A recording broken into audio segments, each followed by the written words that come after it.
Gradually, we are starting to get a picture, a very clear picture, of where the late Monica Kimani's cash came from. Now, in my humble view, a journalist who writes a report and says that so-and-so was involved in money laundering activities and just leaves it at that, yeah, does not have a clear understanding of what money laundering is. What am I saying? What I am saying is that for money laundering to happen, which is a crime, there has to be another crime to precede it first. You see, money laundering is washing dirty money, yeah, trying to legitimize, yeah, money which is dirty. So, you wash your dirty money. What do? You generate invoices for a supermarket. Yeah, you pretend you're supplying them with certain goods and services. You deliver your invoices to the supermarket with their huge sums of cash. And then the supermarket takes your dirty money and they bank it with the other legitimate money. And at the end of the day, you get paid, you receive a check from the supermarket. Yeah.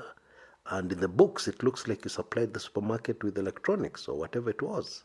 And the check you receive from the supermarket is worth tens of millions, but that's okay. Electronics are expensive. You get my gist? Now, money laundering is also linked to something else, and that something else is corruption. You're embezzling huge sums of money from a government, yeah, and of course you're cooperating with people within that government. In most instances, you're indeed a part of that government, yeah, you hold a senior position. So a company is registered, and this company pretends to supply that government with something, but actually nothing has been supplied. And then the government makes huge payments to this company. Now it is emerging, this is how the late Monica Kimani got rich. You see, if you're a senior person in the Sudanese government, yeah, and you're embezzling funds, you need a face from outside, yeah, a face of the outside companies, yeah, that are getting paid these huge sums of money. You're in South Sudan, you need somebody on the ground in Kenya to acquire property for you. Now, this face of your embezzling company, your embezzling shell company, yeah, could be a man, but a woman is preferable because men tend to trust women more. And with good reason, yeah, in business transactions, women tend to be more trustworthy. They're not angels, but when you compare them to men, they're more trustworthy. Now, I know the question that some people may have is that if you're so powerful in a country, why go into all this trouble? Well, the answer is simple. Money laundering is an international concern. It's not local. And so, if you do your dodgy things, it will attract the attention of Interpol and the international community. And the international community is very interested in money laundering because money laundering has been linked to drug trafficking. And there are many countries, all countries of the world, want to keep drugs out of their country.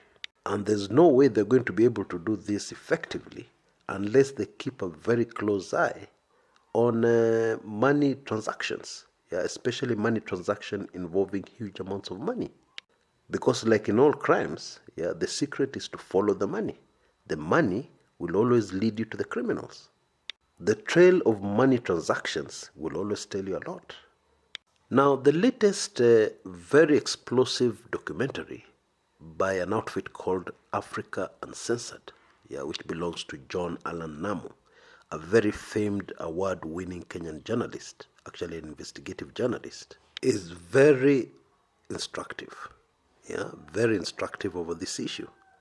Now, of course, the title of this documentary was The Profiteers, yeah, and John Allan Namu did an excellent job. The documentaries are available on YouTube.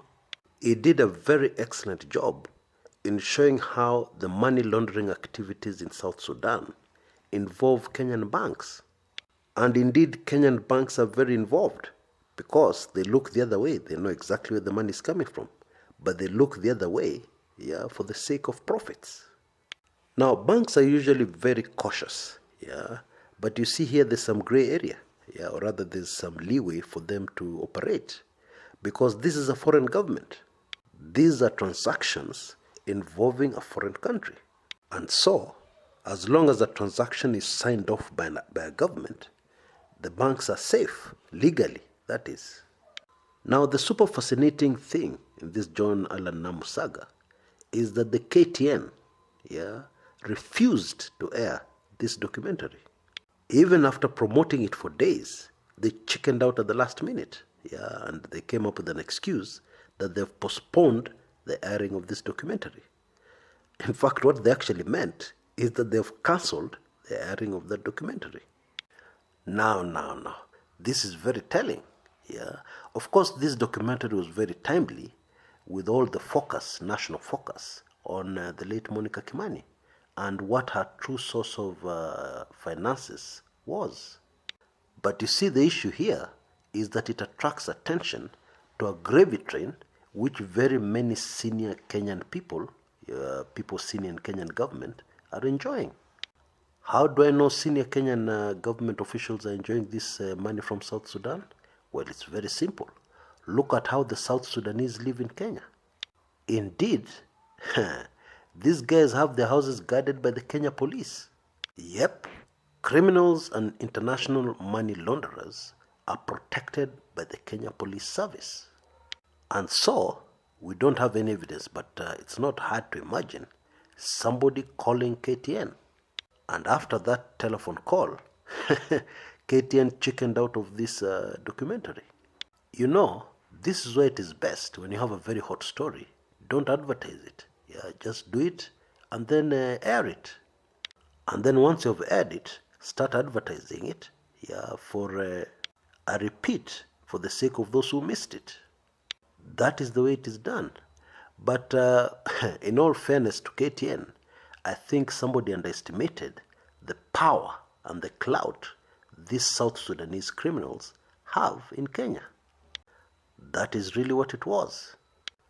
Until next time, this is Chris Kumekucha.